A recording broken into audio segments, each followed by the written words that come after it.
Yeah. Blackjack. Life is like a game of cards. It's not what you dealt, but how you play it. Yeah. Blackjack. To play each situation correctly. I remember they used to laugh at a brother. Welcome back, guys. Welcome back. It's your boy DELRAY, Richardson, platinum artist, platinum songwriter, Straight Game TV. Thank you for tuning in. I appreciate your time. Hit the thumbs up button.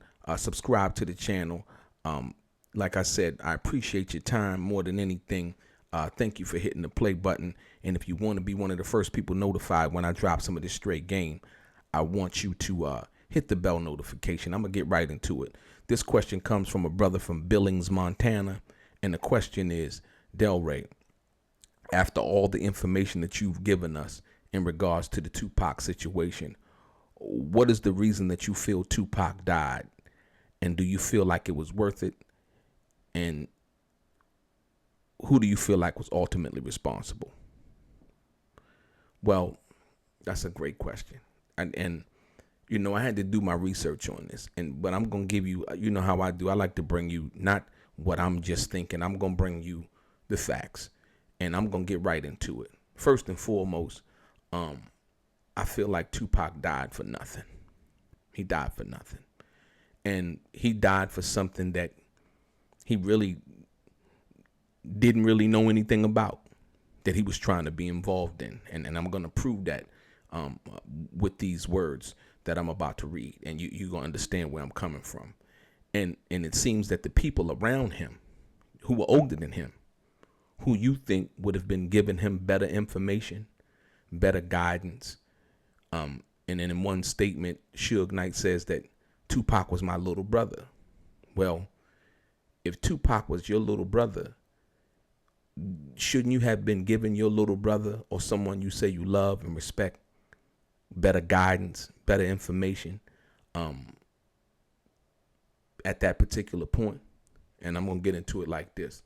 So basically at that night in Vegas, Suge Knight explaining later on in another interview, he basically says that this is what Tupac was thinking in regards, you know, because he wanted a name in the streets. And it says Pac had a name at that point in the music business as a rapper, as the motherfucking best, the best you can get. Pac wanted that name in the streets because he on that shit as the best. At least he was man enough and gangster enough to push his moves and get that name regardless of what it costs. You got to understand, this is a man who was a CEO of a multi-million-dollar record label at that time. And this is the conversation that evidently he had with Tupac in regards to that. So with that, if I'm, you know, the head of, I'm like me, I'm going to give the advice, hey man, look, you got it going on right now. You know, we're going to keep getting this money. You keep on doing your thing, you know, leave the streets to the streets and so on and so forth. But that's not what Suge Knight said. You heard what he said. You know, he basically saying at least he was man enough and gangster enough, you know, and so on and so forth. So now, without any information to the contrary, or should I say input to the contrary, as far as giving Tupac the right guidance and saying, hey, no, man, you know what? We're going to leave the streets to the streets. That's not what Suge Knight did. And basically it goes on to say, when you see a Tyson fight, you want to fight. So when the little homie get at Pac, like bam, next thing I know, he telling Pac something and he point. Knight's believed to be referring to Trayvon Lane, who the Los Angeles Times reported to have participated in an altercation along with Knight associates Alton McDonald, Roger Neckbone Williams, and Aaron Heron Palmer. Palmer and McDonald were later killed. As of the 2002 report, Lane and Williams were both incarcerated. So now, as most people who really didn't know, which I really didn't know, this is Suge Knight describing basically what happened. So he basically saying that somebody got at Pac and pointed basically Orlando Anderson out. So this is from somebody who was an eyewitness. This is not my story. This is not, what I'm saying. Oh, you wasn't there. This is Suge Knight. Y'all believe Suge Knight. Y'all say, you wasn't there, so you don't know. No, I don't. Here's Suge Knight's word. He's saying that somebody pointed somebody out to Tupac. I don't know if it was Trayvon Lane or not. And basically, they saying that Suge was referring to Trayvon Lane. And so the fight ensues. Now, once again, because Tupac trying to get a name in the streets. So he proceeds to go and get at Orlando Anderson, who's a street cat. You know what I mean? Well known, at that time, unbeknownst to most people who find out this information later on, a well-known Crip gang member, right? Then it goes on to say, the next thing I know, I see Pac charging the man that was pointed at. Pac, took the nigga down. Tupac is my little brother. Once again, there's that little brother statement that I was telling you guys about that Suge always makes a reference to, Tupac being his little brother. Now, if Tupac is my little brother and everybody treats their little brothers differently, let's be clear. I'm not allowing my little brother to get into any altercation with anybody if I'm the big brother. You understand what I'm saying? And so when you think about what Suge is saying, you have to pay attention to the mentality, the thinking. Here's a guy, once again, I tell you, who's a head of a company that's supposed to be upwards of $100 million. At that time, this is what the notion was, the reports were, and so on and so forth. And so he's basically saying, once again, Tupac is my little brother. And it continues. Suge says he pushed that mob line that aligns with the Compton street gang. He took down a well-known Compton gangbanger who was a Crip. Tupac looked at me and was like, you see how I took off? I'm like, shit, you did that. I said, understand one thing. You got to push that line on somebody. It's some gangbanger activities that will be involved. There are consequences with that, After that situation, we on some real ghetto politics right now. You got the homies over here and you got Crips over here. And you're getting everything you asked for. You're the best in the rap game. Shit, now being the best in the street game, I said.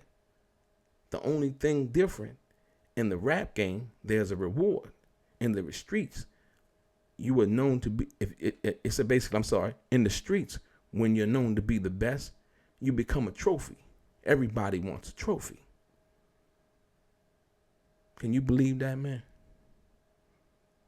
I don't have any dog in the fight, cat in the caboodle, or none of that. I'm just listening to the grown man say what he's saying. To Tupac, this is supposed to be your cash cow. And you basically mingling with him as if he's some average street guy. It is crazy to me. So now, once again, not just what happened, but we're dealing with the mentality of the people that you're dealing with and how he's thinking, how the CEO, the guy who's supposed to have your best interests at heart as a businessman, as a business partner, correct? Okay. And so when we deal with these facts, you got to understand, it's crazy. It's crazy. So Tupac is now the trophy, right? Everybody wants the trophy. So, basically, and it's also what I'm about to read to you, because it was basically also said that Suge Knight in the police report, right? When they asked Suge Knight, did he see who was shooting? He said no. He was ducking down, pulling Pac down, and so on and so forth. So I want you, and here that is right here. So I want you to discern, and people going to say, yeah, but he didn't want to snitch to the police and so on and so forth. But in this other interview, he now admits that he saw who the shooter was or who was getting off, with the shots and things. So basically, he says, it goes on to say, driving down East Flamingo, Knight drives in the lane that he and Pac were in 22 years ago. Knight accuses an anonymous member of Reggie Wright's right-way security company, a man he would later trust to run Death Row's day-to-day operations, erroneously pulled in front of the Knight Shakur BMW that night. He says an associate urged them to change lanes for security. As I proceeded to get over, the other car comes right there, which is the Cadillac. When the men inside the Cadillac start to shoot, Pac get hit. I pulls him down. I get hit in the head. Bam. When I pull him down, bam, I get hit in the head. When I get hit in the head, I immediately look up. When I look up, I see him. The motherfucker with fear in his bitch ass eyes. Like shit. He felt like he done got him a trophy. Like he done that. Wow. There you have it. So when I looked this up, which was information new to me, I never saw this information before, basically. And wow. So Tupac was the trophy. Basically.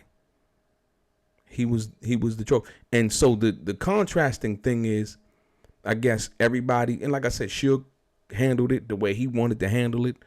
It's not my position to say, he should have told the police, who did what, whatever, if he felt like that. But this is the thing that I wanted to tell you the most. The statement that he made in regards to how he said he looked up and basically he seen, the person had motherfucker with fear in his bitch ass eyes, like shit. He felt like shit. He done got him a trophy, right? So basically, if you see that, how do you then explain to me? And this is the reason why I say Tupac basically died for nothing. How do you then go and give Orlando money to testify on your behalf that he didn't kick you? I don't understand it. That's the reason why when you sum everything up, when you sum it all up, that's why I said Tupac died for nothing. Because now you going to the person that you basically say you saw shoot. You didn't tell the police immediately that when you were questioned in the police report. But in this interview, you basically confessed that you looked up and you saw the person that was shooting. But then later would go ask that same person to come to court to testify on your behalf that you didn't kick him. Another legal bite, or should I say a bite at the legal apple, in which, they basically violated Suge anyway, but, and then here you come now to where we are now with Suge doing 28 years. Wow. And so you just got to say, okay, I get it. If you believe in all of the things that you're doing, you want to be a gangster, all that's cool. That's your right. You can do whatever you want to do. You know what I mean? I understand that. But at the end of the day, you got to be a man first. You got to be responsible first. See, because a lot of people, Max, I'm this, I'm that, but you got to be a man first. And as a man, when you say you love somebody and somebody your little brother, you're not going to let them go in that direction. But all of us are different, correct? So from the brother from Billings, Montana, when you ask me, what did Tupac die for? I got to say nothing. Wasn't even his fight. Suge basically said somebody pointed somebody out to Tupac. I don't know who that person was because I wasn't there. You know what I mean? But this is what Suge saying out of his mouth. So since y'all like to take what he's saying as truth and fact, okay, yeah. I'm just trying to throw out that contrast of what that is and what that isn't, and the mentality that involves when you talking about not, the gang, gangster gangbang thing. That's one aspect of it. But you're talking about a CEO of a label who's a grown man who's older than Tupac, right? Who's saying that Tupac is his little brother, would not deter him from going down that path and saying, nah, you my little bro, man. You know what? No, we ain't gonna do that. We're gonna, the streets, for whatever else is going on, we're gonna let the streets handle what that handle. You know what I mean? That's not who you are. That's not why you here. You know what I mean? Continue to make great music and so on and so forth. You think that would be the advice Suge Knight would have gave Tupac, but he didn't. Basically, he encouraged him to be a gangster, to be a part of the clique, the crew. And for that, I'm not even gonna say that he, because Tupac was really a part of that, but because he wanted to be a part of that. That was like his thing. He wanted to, show them that, yo, I'm dope in this rap thing, but I can put it down too in the streets, fighting, I guess. Think about that. Your boy DELRAY, straight gang.